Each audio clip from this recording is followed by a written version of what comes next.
En el año de 1668, nace una niña en extrañas circunstancias. Su nombre era Josefa Marín de Narváez, hija natural de Francisco Marín de Narváez y de una mujer que todavía hoy es un misterio.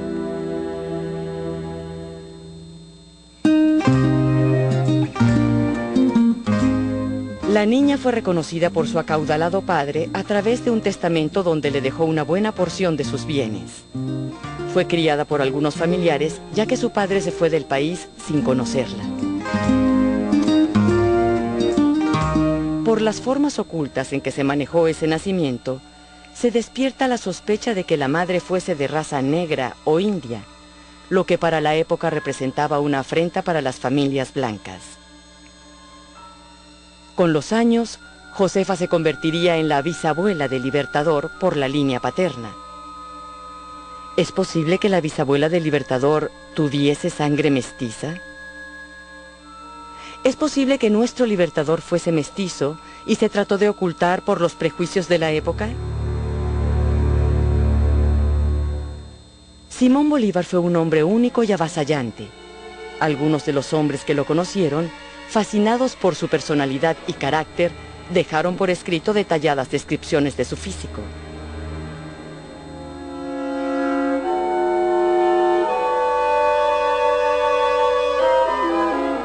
En esas descripciones se destacan elementos como el cabello ensortijado, el grosor de los labios y la forma del cráneo. Para algunos, dichas descripciones son pruebas irrefutables de que Bolívar tenía rasgos mestizos.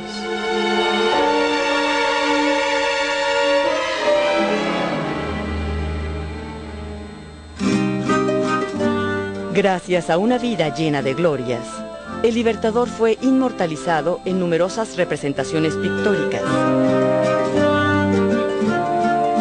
Pocas fueron con el propio Libertador como modelo. La mayoría son reproducciones copiadas de otros retratos. En general, la imagen iconográfica no dejó ninguna evidencia de que el Libertador pudiera tener algún rasgo mestizo. ¿Quién es Bolívar?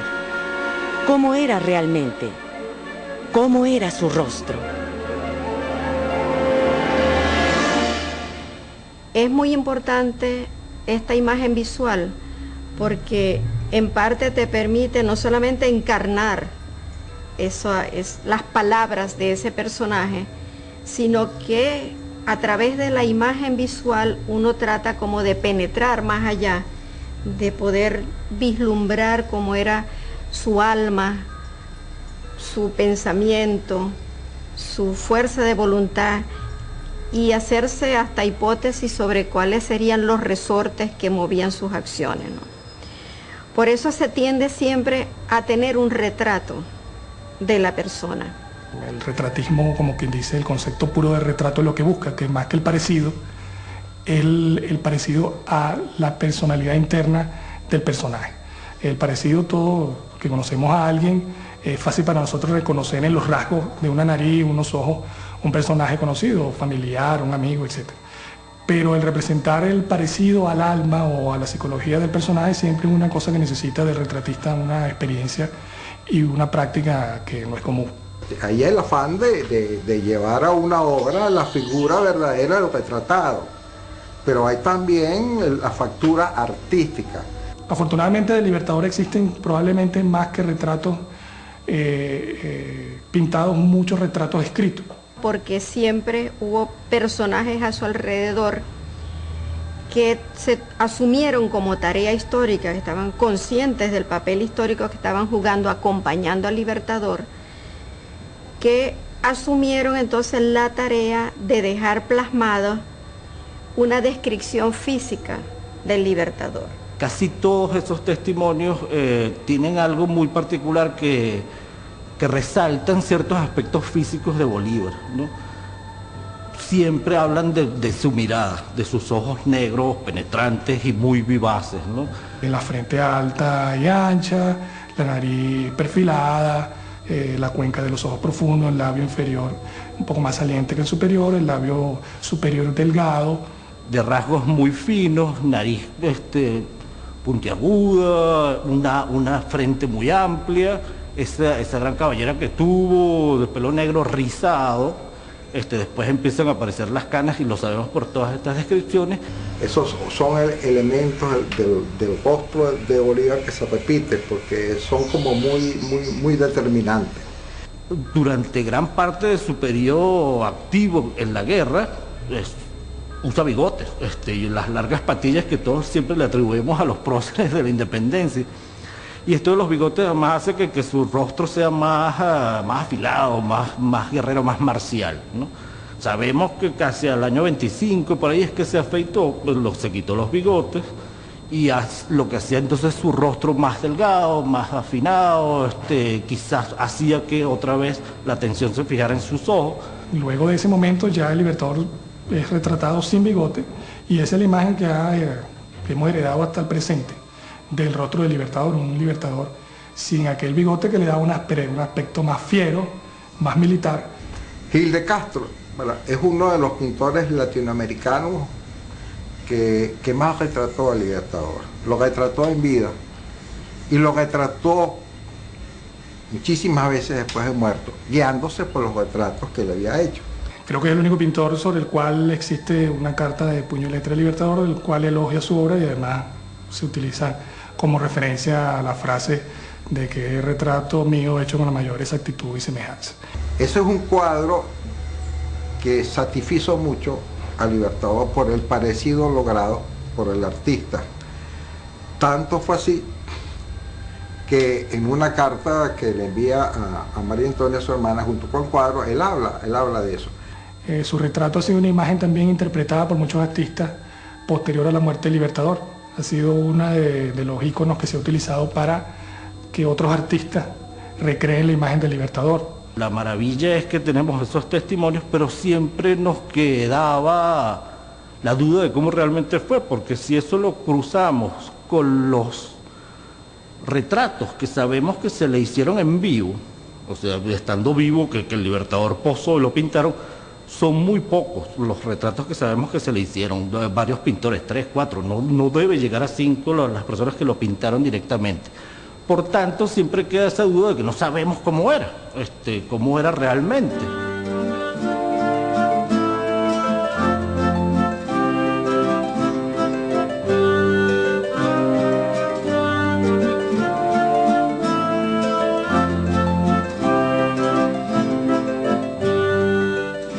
Trabajo totalmente científico, multidisciplinario, que cada uno de nosotros aportó suficiente información relacionada con las características propias de la osamenta de los restos óseos del Libertador. Es simplemente un Bolívar más recreado, es un Bolívar con más detalle, con más características, con mínimos detalles presentes que no conocíamos, que desconocíamos en la historia y que no pudieron reflejar los iconografistas que de una manera u otra pues plasmaron cómo era el rostro del Libertador. Cuando hacemos la reconstrucción facial tridimensional por tomografía facial computarizada y nos basamos en esas 3 grandes vertientes, científica, histórica y artística, tratamos de transmitir una apariencia facial física real.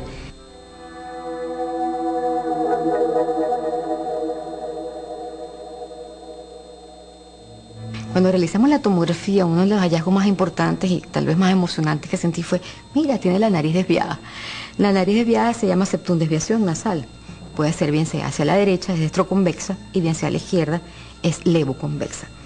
No se le veía. Si tú te pones a ver, claro, ahora ya que uno lo sabe, puede analizar con más detenimiento las iconografías y tal vez las consigamos, pero en el principio no estaba.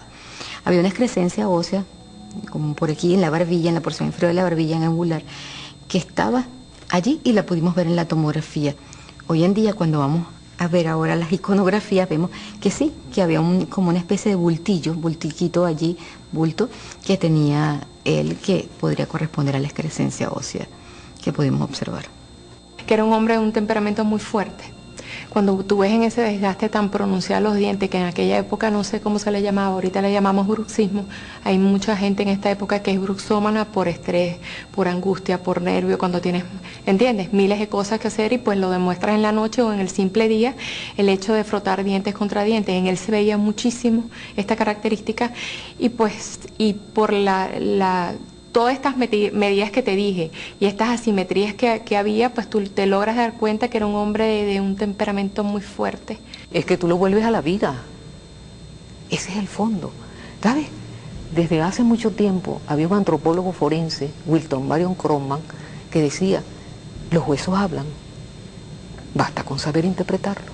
Estábamos ante unos restos que pertenecían a una sola persona, con una edad comprendida prácticamente en 47 años, con una estatura, haciendo las mediciones de los diferentes huesos largos, de 1,64,69, de una biotipología poblacional caucásica, con algunas, vamos a decir, partes de mestizaje como tal, pero prácticamente con una preponderancia caucásica, es decir, una persona blanca, y la constitución física de los restos como tal, de una persona delgada. Podrían decir, bueno, pero hay muchos con esa misma estatura, con ese mismo sexo, sí, pero hay un hecho que se llama la biografía, tu vida. Conseguimos que en esas mediciones que se hacen, hay unas extremidades que están más desarrolladas que otras. Nos lleva a decir, bueno, esta persona utilizaba más el derecho, el lado derecho, por lo tanto esta persona es diestra. Otra característica que nos llamó mucho la atención era la pelvis, el sacro, inclusive también lo que eran las curvaturas de los fémures. Una curvatura del sacro, evidente. El sacro femenino está aplanado, pero el sacro masculino tiene cierta curvatura, pero esta es una curvatura acentuada. ¿Qué indica? Porque era una persona que tenía una actividad física muy diaria, muy continua como tal. Esta persona por mucho tiempo estuvo cabalgando en su momento. Como un espacio que yo presumo que en aquella época era algo que él se colocaba entre la región de los premolares inferiores y caninos, que hizo como un arquito, no sé si en aquel tiempo, es como el que se pone ahorita los carpinteros que se ponen los clavos, las costureras, las agujas, en aquel tiempo no sé qué sería un palito de naranja o algo, ¿entiendes? Por mucho tiempo y hace ligeramente ese desgaste más que de un lado del otro y de repente vas a ver hacia ese lado un poco más disminuida la comisura labial que del otro lado. Los índices arrojaron que se trataba de un sujeto con tendencia caucásica. No obstante, hay elementos que arrojaron que se trataba también de algunos elementos, por ejemplo el prognatismo maxilar superior, pues es propio de sujetos negros. Entonces, al estar presente este prognatismo, no podemos hablar de un sujeto caucásico 100%.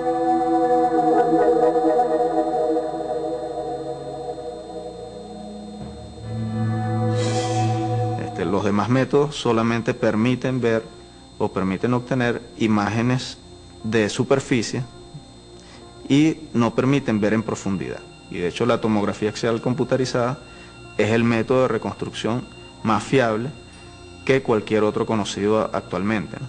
¿Cuál era el objetivo? Es como colocar ese cráneo dentro de una computadora con una certeza del 99,9% porque es una tomografía axial computarizada. Es importante que tengamos en cuenta todos que se trató de cuidar todos los detalles para hacerlo lo menos invasivo posible.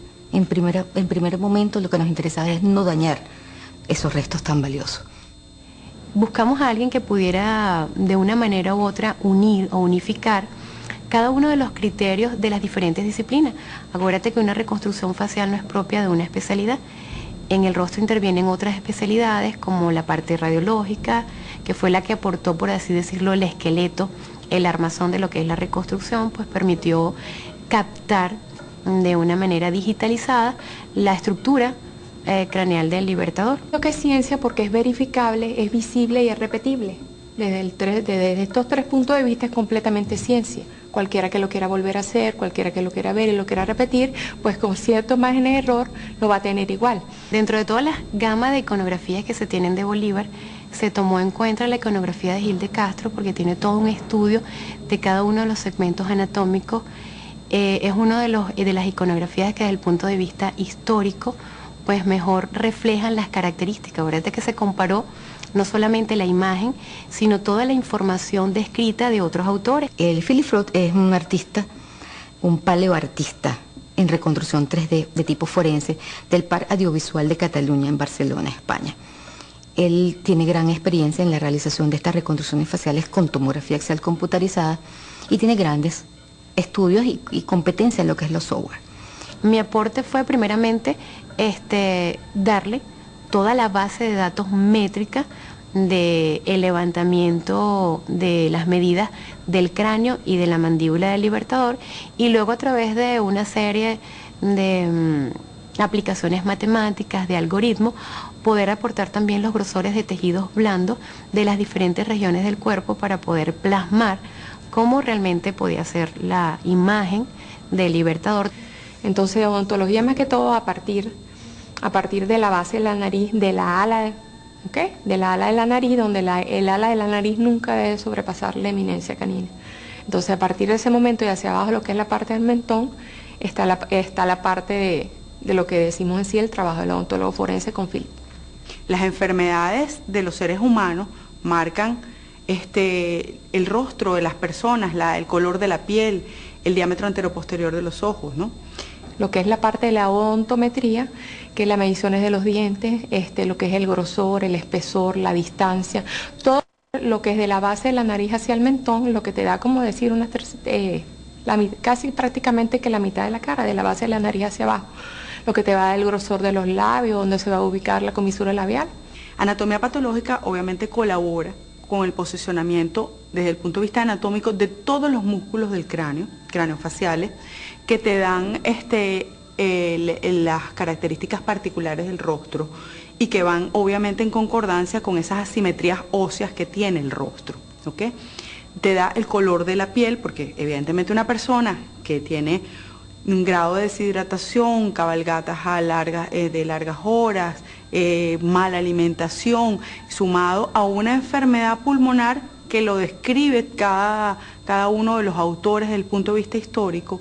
En este caso de Bolívar, pues era ligeramente prognata, donde los dientes eran casi ligeramente tope a tope y la mandíbula iba un poco más hacia afuera, entonces lo que nos da esa apariencia, un labio un poco más grueso.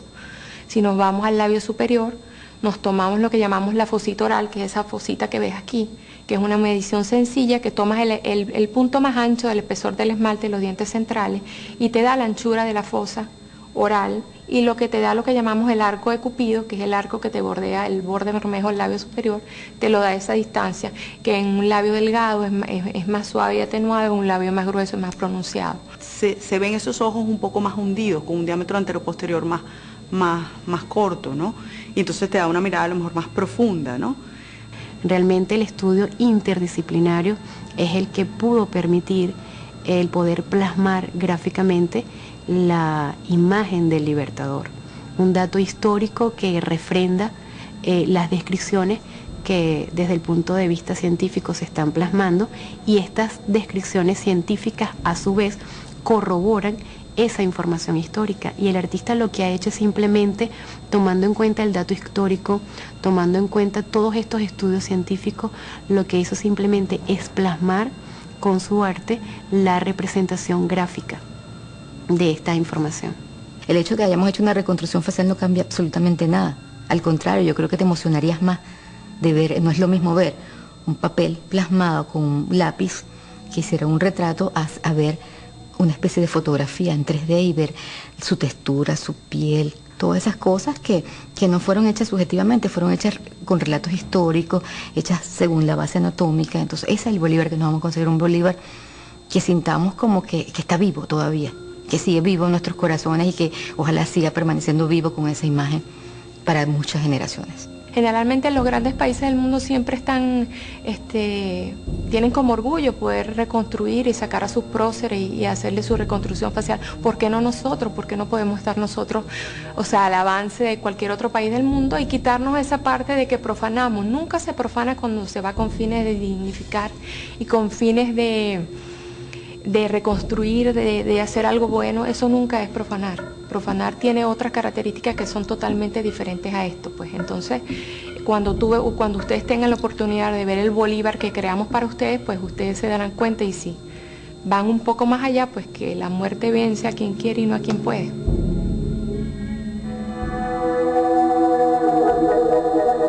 ¿Quién es Bolívar?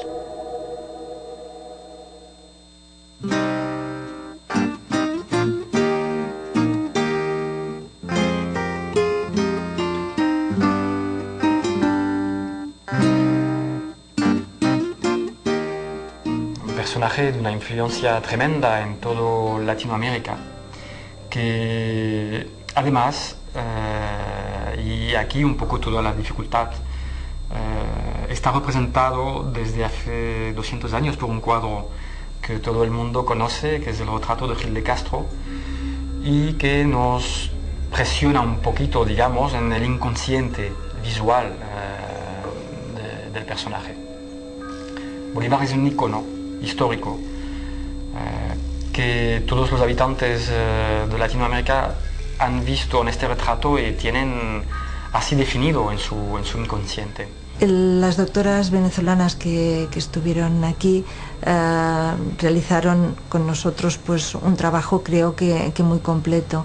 Ellos ya les llevaban una información ya muy estudiada, muy detallada, y además un trabajo muy colaborativo, que habían logrado pues ya reunir todos los aspectos, pues tanto antropológicos como médicos. Y la información, pues por una parte ya la llevaban muy elaborada, y la relación con nosotros pues fue muy buena, porque pudimos acabar de concretar aspectos. El trabajo forense científico viene, digamos, mezclándose con el trabajo artístico de escultura, y los dos crean un resultado que es muy espectacular, que es único, digamos. Requiere obviamente de que el científico vaya supervisando, vaya revisando, vaya evaluando, ¿ah? Si hay aspectos que no corresponden, así no son, hay que modificar esto no es así. La parte artística viene atada, viene encarrilada correctamente por los aspectos científicos, rigurosos de la ciencia, y aquí esta mezcla es muy importante porque permite producir un producto, si lo podemos llamar así, que tiene las ventajas de los dos lados, ¿no? Por lo tanto, es un trabajo peculiar donde intervienen varios departamentos: histórico, científico y artístico. Lo que pasa es que nosotros vamos a conocer el Bolívar verdadero, el Bolívar que surge de la ciencia, el rostro de Bolívar que surge de la ciencia. El rostro de un personaje viene definido no solo por la topografía de la piel, el alcance de la geometría de la parte externa de la piel, pero también por el cabello, por las cejas, por el color, el tono, el aspecto externo. Y esto puede modificar mucho la sensación que transmite un personaje. Por lo tanto, se requiere trabajar con lentitud, seguridad y exactitud. Pues van a encontrar, creo yo, un Bolívar más real. Vamos a proponer una versión más humana, más, digamos, desacralizada del personaje, ¿no? Vamos a ver el aspecto humano contemporáneo. Vamos a ver una persona física, real. Un Bolívar real. Una apariencia, lo que tratamos de hacer fue una apariencia física real. Vamos a ver un Bolívar en todas sus dimensiones. Un Bolívar que va a expresar todo el balance corporal de las asimetrías presentes, de sus dimensiones. Vamos a ver un Bolívar más nuestro. Pero entonces ahora llegar a este tipo de recursos es una cosa que pensándolo es fascinante. O sea, todas las maneras que tenemos de acercarnos a una persona. Es una mirada poliédrica. Creo que además simplemente le va a agregar mucho más valor a la lectura que podamos tener del Libertador Simón Bolívar. Yo inclusive me atrevería a decir que bueno, no es que esta es la lectura, porque es por métodos científicos, es otra lectura más, y por eso me parece lo fascinante de poder tener todo ese espectro de miradas.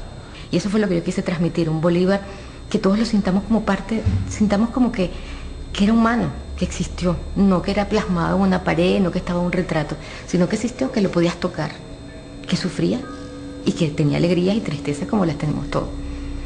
Ese Bolívar me va a decir a mí, venezolanos, sigan adelante, terminen lo que yo no pude terminar.